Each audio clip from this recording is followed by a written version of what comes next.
진리를 사랑하시고 예수님의 제 이름을 기다리시는 성도 여러분 안녕하십니까? 주님께서는 당신의 자녀들에게 온전함을 요구하십니다. 그렇다면 우리는 어떻게 온전함을 이룰 수가 있을까요? 그리고 짐승의 표의 대환란에서도 기쁨과 즐거운 마음으로 그 환란을 이길 수가 있을까요? 먼저 말씀을 보겠습니다. 창세기 17장 1절 나는 전능한 하나님이라 너는 내 앞에서 행하여 온전하라. 마태복음 5장 48절 그러므로 하늘에 계신 너희 아버지의 온전하심과 같이 너희도 온전하라. 하나님께서 당신의 백성에게 요구하신 흠 없게 보존되길 원하는 그 온전함은 무엇일까요? 그 흠 없는 온전함은 하나님 앞에서의 계명 순종을 의미하는 것입니다. 성령님의 역사하심에 굴복한 정결함과 일관되게 지속적인 헌신과 성실함입니다. 그런 연구로 성품 동기 목적에서 하나님을 닮는 삶을 성령의 능력에 힘입어 이룰 수가 있습니다. 이 같은 성화의 온전함은 우리가 죽는 그 순간까지 지속하는 것입니다. 이 같은 계명 순종으로 나타난 성화의 생애는 성령의 역사로 이루어진다는 사실은 매우 놀라운 복음입니다. 그 말씀을 보겠습니다. 데살로니가전서 5장 23절입니다. 평강의 하나님이 친히 너희를 온전히 거룩하게 하시고 또 너희의 온 영과 혼과 몸이 우리 주 예수 그리스도께서 강림하실 때에 흠없게 보존되기를 언하노라. 평강의 하나님이 친히 우리를 온전히 거룩하게 하신다는 약속입니다. 중요한 것은 이 같은 약속을 참으로 믿느냐는 것입니다. 참으로 믿고 순종한 사람에게는 이 놀라운 주님의 축복이 임하게 될 것입니다. 고린도후서 10장 5절 하나님 아는 것을 대적하여 높아진 것을 다 무너뜨리고 모든 생각을 사로잡아 그리스도에게 복종하게 하니 우리가 그리스도께 우리 자신을 굴복시키면 우리의 마음과 생각은 그리스도의 마음과 연합되고 우리의 의지는 그리스도의 의지와 합쳐지고 우리의 생각은 그리스도의 생각과 하나가 되는 것입니다. 이렇게 하면 우리는 그리스도의 거룩한 생애를 살 수가 있게 되는 것입니다. 그런데 이 같은 온전함은 이 세상에 뇌과학적으로 이미 오래전에 밝혀진 사실입니다. 우리의 뇌는 1000억 개의 뉴런 즉 신경세포가 있습니다.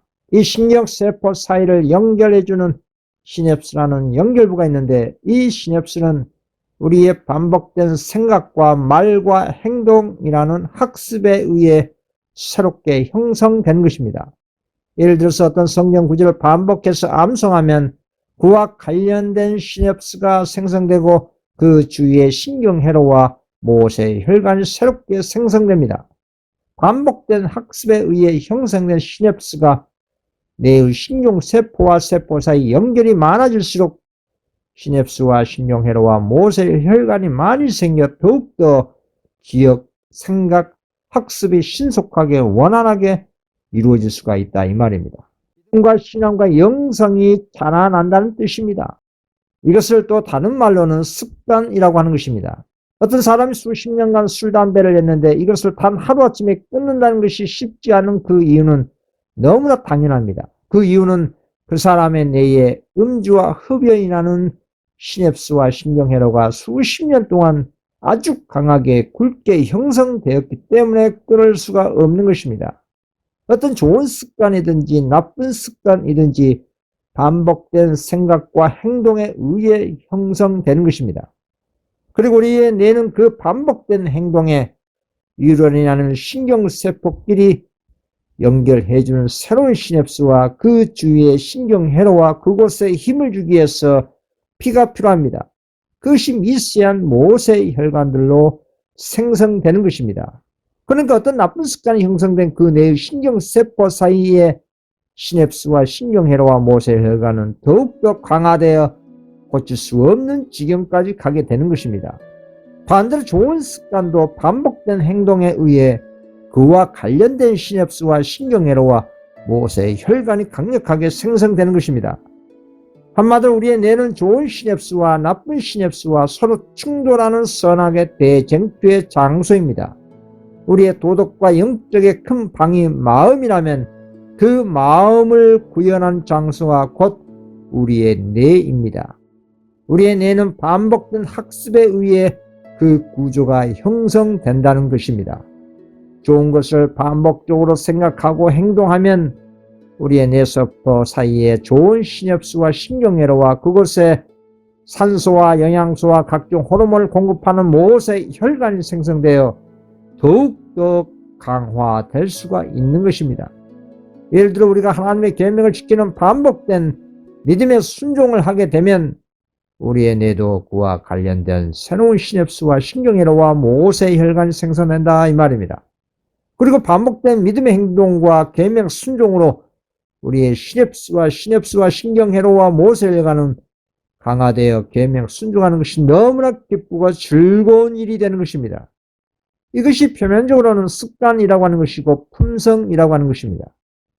신명기 30장 19절 내가 오늘날 생명과 복과 사망과 화를 너의 앞에 두었은즉 너와 내 자손이 살기 위하여 생명을 택하고 그래서 하나님은 우리 인간에게 선택할 자유를 주셨고 그 선택의 결과는 생명 또는 사망으로 이어질 수가 있도록 하신 것입니다. 그와 관련된 다음의 증을 보겠습니다. 생애의 사소한 일을 취급하는 데 나타나는 결점이 그보다 훨씬 중요한 일에까지 미친다.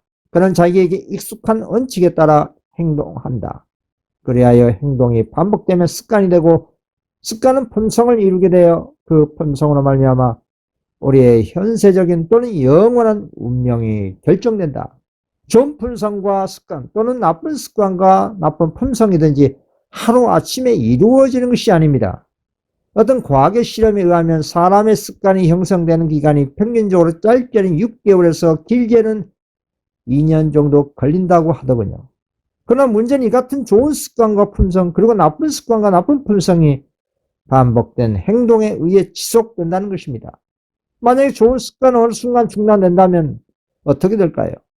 우리의 뇌세포 사이에 있는 그 신엽수와 신경회로와 모세혈관이 가지치기 당합니다. 즉 점차적으로 사라진다는 뜻입니다. 또 반대로 나쁜 습관을 중단한다면 그와 관련된 나쁜 신엽수와 신경회로도 점차적으로 힘을 잃고 사라진다는 뜻입니다. 즉 나쁜 습관이 사라진다는 뜻입니다. 이 같은 현상은 우리의 선택과 의지에 따라 결과도 달라진다는 뜻입니다. 그러니까 우리 주님께서는 이렇게 우리의 선택의 자유의 의지와 행동에 따라서 뇌의 생명 시스템을 작동시켜 놓으신 것입니다. 습관적으로 다니엘처럼 하루 3번 기도하고 또 주님께 조석으로 경배드리고 계명을 쫓아 안식일에 경배드리고 말씀을 암송하고 연구하고 깨달아 순종합니다. 그리고 그 깨달은 진리를 세상과 교회를 향해 경고하고 자신의 자아를 그리스도께 굴복하는 믿음의 행동을 반복적으로 하게 되면 우리 뇌의 신엽수와 신경회로는 더욱더 강화된다는 것입니다. 이것을 또 다른 말로 성화의 생애라고 하는 것입니다. 오늘날 대다수 기독교회들이 하나님의 계명을 온전히 지킬 수 없다는 가르침은 그와 관련된 신엽수와 신경회로가 그 사람의 뇌 속에 아주 굵게 강화됐기 때문입니다. 그런 뇌 구조 때문에 그들이 입장에서는 너무나 당연한 가르침일 것입니다. 그래서 그런 해결책으로 주신 주님의 마지막 경고의 기별이 오류의 단체, 즉 세상과 바벨론과 뜻든 미지근한 라오디아 교회들에서 나오라고 경고하신 것입니다. 계시록 18장 4절 또 내가 들으니 하늘로부터 다른 음성이 나서 이르되 내 백성아 거기서 나와 그의 제의에 참여하지 말고 그가 받을 재앙들을 받지 말라. 그리스도의 성품의 온전함은 하나님을 경외하는 데서의 온전함입니다. 이것은 주님의 계명에 대한 지속적이고 일관성 있는 헌신과 신실하게 지키는 것을 의미합니다. 그러기 위해서는 우리의 뇌 속의 생각과 기억이 오가는 연결다리 시냅스가 우리의 뇌 세포 사이에 거미줄처럼 무수히 촘촘하게 연결되어야 하는 것입니다. 이 시냅스는 하나님께서 우리 뇌에 넣어주신 생각의 통로입니다.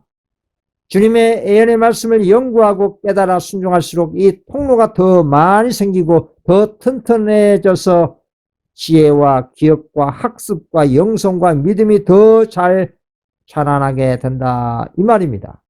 그만큼 영적인 분별력과 예언과 계시의 말씀을 잘 깨달아 알 수 있게 된다는 뜻입니다. 좋은 시냅스의 생성으로 기억력이 향상되고 사고력이 개선되고 감정 조절이 잘 되고 절대와 학습 능력이 강화된다는 것입니다. 우리의 믿음의 조상들 중에 특히 다니엘은 놀라운 예언의 계시를 받았습니다. 그리고 바벨론 왕의 잃어버린 그 꿈을 하나님의 능력으로 해석해 주었습니다. 다니엘이 그 같은 놀라운 하나님의 축복을 받은 이유가 있었습니다. 다니엘 1장 17절에 하나님이 이 내 소년에게 학문을 주시고 모든 서적을 깨닫게 하시고 지혜를 주셨으니 다니엘은 또 모든 환상과 꿈을 깨달아 알더라. 영적인 향상과 분별력과 예언의 은사를 받은 다니엘의 뇌는 시냅스의 형성이 되었기 때문입니다.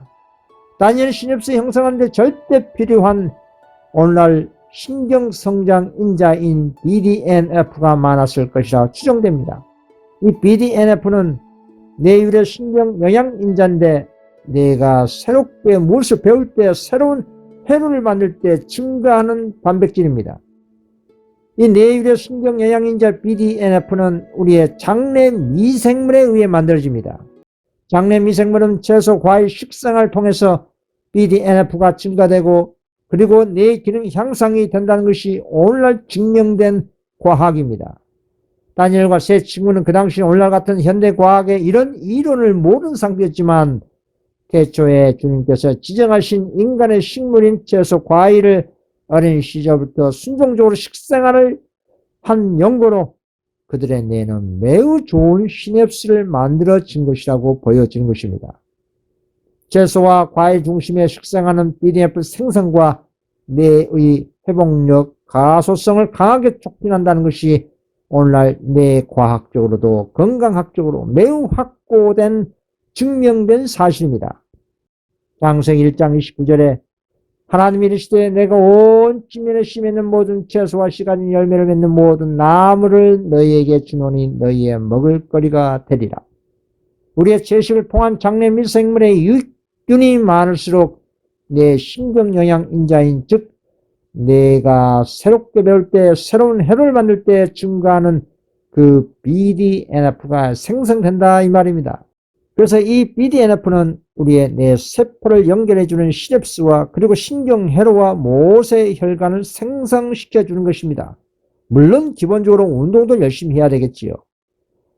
그러나 무엇보다 이런 수단은 먼저 우리의 올바른 선택에 의한 반복된 학습에 이어서 생성되는 결과물이라는 것입니다. 그래서 순서적으로 보면 우리의 선택과 의지에 따른 이 행동이 장내 미생물을 그리고 BDNF, 시냅스, 신경회로, 모세혈관 새롭게 형성되는 것입니다. 이 과정을 통해서 우리의 행동이 그리스도 같은 품성으로 꼴주어질 수 있는 것입니다. 그러나 잘못된 선택과 행동과 습관과 식생활로 인해 우리의 시냅스는 문제가 발생합니다. 그 시냅스에 문제로 생기는 것들은 기억력이 저하되고 집중력이 감소되고 학습 능력이 저하되고 우울, 불안, 치매, 불신, 폭력적으로 변하게 되는 것입니다. 그래서 다시 정리하면 올바른 선택이 중요합니다. 결심해야 됩니다. 반복된 행동을 지속적으로 해야 됩니다. 그로 인해서 뇌의 변화가 일어나는 것입니다. 우리의 반복된 선택과 행동이 뇌 안에서 놀라운 변화를 만들어내더라 이 말입니다. 그 반복된 행동은 BDNF를 증가를 시킵니다. 내가 어떤 무엇을 새롭게 배울 때 새로운 회로를 만들 때 증가하는 단백질이라고 했습니다. 즉 하나의 행동을 반복하거나 새로운 습관을 형성할 때 BDNF가 크게 분비됩니다. 특히 달리기 같은 이런 운동을 하게 되면 더욱더 BDNF가 크게 분비됩니다. 이 BDNF 작용, 뇌를 자라게 하는 성장인자인 이 BDNF는 다음을 직접적으로 뒀습니다. 시냅스 생성, 그리고 강화, 반복된 학습에 의해서입니다. 이론과 이론 사이의 연결이 더 촘촘하고 강하게 만들어지게 합니다. 새로운 신경회로를 형성합니다. 반복된 선택은 하나의 회로 패턴을 형성하고 습관, 성품, 사고, 방식으로 나타납니다. 또 미세의 혈관도 증가됩니다. 이 뇌는 에너지를 많이 쓰기 때문에 새로운 신경회로가 만들어지면 그 부위를 영양 공급하기 위한 혈관도 증가되는 것입니다. 이것도 BDNF가 촉진하는 기능 중 하나입니다. 결론적으로 우리의 선택과 결심이 반복된 행동이 되면 그 과정에서 BDNF가 증가하고 시냅스가 강화되고 새로운 신경회로와 미세 혈관이 형성된다는 것입니다. 이 같은 과정을 통해서 우리의 외적으로 드러난 품성의 열매가 나타나게 됩니다. 갈라디아 5장 22, 23절 오직 성령의 열매는 사랑과 희락과 화평과 오래 참음과 자비와 양성과 충성과 온유와 절제니 같은 것을 금지할 법이 없느니라. 그래서 창조자 우리 하나님께서는 우리의 몸 즉 마음을 구현시키는 뇌의 구조를 우리의 선택으로 인해 영성과 영벌을 결정하는 생명 시스템을 만들어 놓은 것입니다. 그러나 반대로 우리의 선택을 오용하고 남용하고 잘못 선택한다면 그 책임도 우리 자신이 져야 하는 것입니다. 그것은 결국 영벌입니다. 갈라디아 5장 19, 20절에 21절까지 육체의 일은 분명하니 곧 음행과 더러운 것과 호색과 숭배와 주술과 언수 맺는 것과 분쟁과 시기와 분냄과 당 짓는 것과 분열함과 이단과 투기와 술 취함과 방탕함과 또 그와 같은 것들이라. 전에 너희에게 경계한 것 같이 경계하노니 이런 일을 하는 자들은 하나님의 나라를 유업으로 받지 못할 것이요. 우리의 뇌는 마음의 도구입니다. 우리의 마음은 도덕적 선택, 의지, 성품의 중심 기능을 수행하는 인간 존재의 지휘소입니다.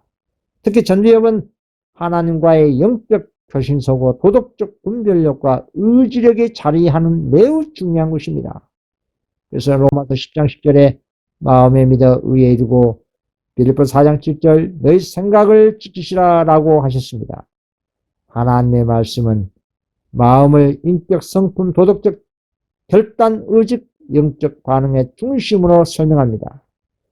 그리고 그 기능을 뇌가 수행하는 것입니다. 내 신경은 하늘이 인간과 소통하는 통로입니다. 이렇게 우리의 마음의 구현 장소인 뇌를 이렇게 중요하게 설명드리는 이유는 마지막 때 선하게 대정태의 본질적인 장소인 우리의 마음, 즉 실제적으로는 우리의 뇌에서 일어나고 있다는 것입니다. 올바른 습관으로 꼴지어진 계명을 즐겨 순종하여 만들어진 그 뇌 구조는 분명히 짐승표 대환란에서도 하나님의 안식일을 즐겨 순종하며 세상과 뜨뜻미진한 라오디아 교회들과 타락한 교회들에서 분리하고 나와서 분명한 경고를 외치게 될 것입니다. 그리고 더욱더 믿음으로 말미암는 의에 대해 깨달음이 깊어질 것입니다.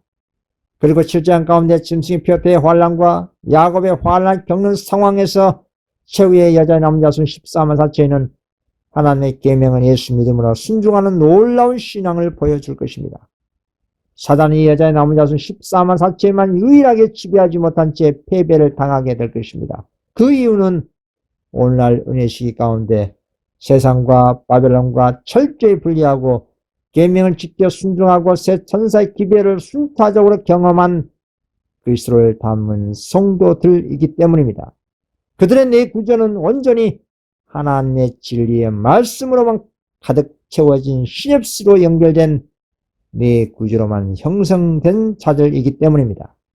우리 아버지의 계명을 온전히 지키신 예수님께서는 이 세상 임금인 사단과 관계할 것이 없다고 했습니다. 요한복음 14장 30절 이 세상에 임금이 오겠습니다. 그러나 그는 내게 관계할 것이 없으니 사단과 관계할 것이 없다라는 말씀은 사단의 계명과 유혹에 대해 생각으로도 사단의 시험에 굴복하지 않으셨다는 뜻입니다. 우리도 그렇게 할 수 있을까요? 당연히 그렇게 할 수가 있다는 것이 우리 예수님의 모범이고 가르침입니다. 어떻게 그것이 가능할까요? 우리의 모범자 주님께서는 당신의 인성을 하늘 아버지와 믿음으로 연합하셨기 때문입니다. 우리도 성령의 내 자신과 앞에서 말씀드린 대로 주님께서 대초해 주신 제식 생활과 바른 진리의 원칙에 대한 선택과 의지에 반복된 올바른 행동으로 우리의 내 구조를 하나님 계명에 대한 순종의 시냅스와 신경회로를 만들어 놓는다면 습관적으로 하나님의 계명을 어떤 환난과 환경에서도 순종할 수가 있는 것입니다. 그리고 반대로 우리의 나쁜 쓴뿌리, 즉 나쁜 습관을 반복적으로 중단한다면 그 나쁜 시냅스는 온전히 사라지고 마는 것입니다. 그럼 결국 좋은 시냅스, 즉 좋은 성령의 열매만 남게 되는 것입니다. 이렇게 우리가 건강한 예수 믿음으로 인해 그리스도와 연합하고 있다면 결코 사단은 우리를 지배할 수가 없다는 것입니다. 이 같은 방법은 우리의 모험자 예수님께서 솔선수범 보여주셨습니다. 그래서 우리는 계명을 지킬 수 없다라는 그런 불신적인 말이나 생각도 해서는 안 될 것입니다. 오늘날 지성시대의 조사 심판의 시기에 살고 있는 하나님의 백성들에게 계명을 지킬 수 없다는 그런 핑계는 통하지 않습니다. 요한복음 15장 22절 내가 와서 그들에게 말하지 아니했다면 죄가 없으려니와 지금은 그 죄를 핑계할 수가 없느니라.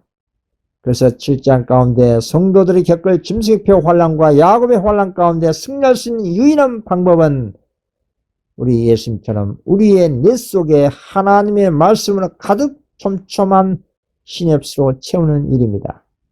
우리 예수님은 항상 당신의 생명의 말씀으로 사단의 시험을 이기셨습니다.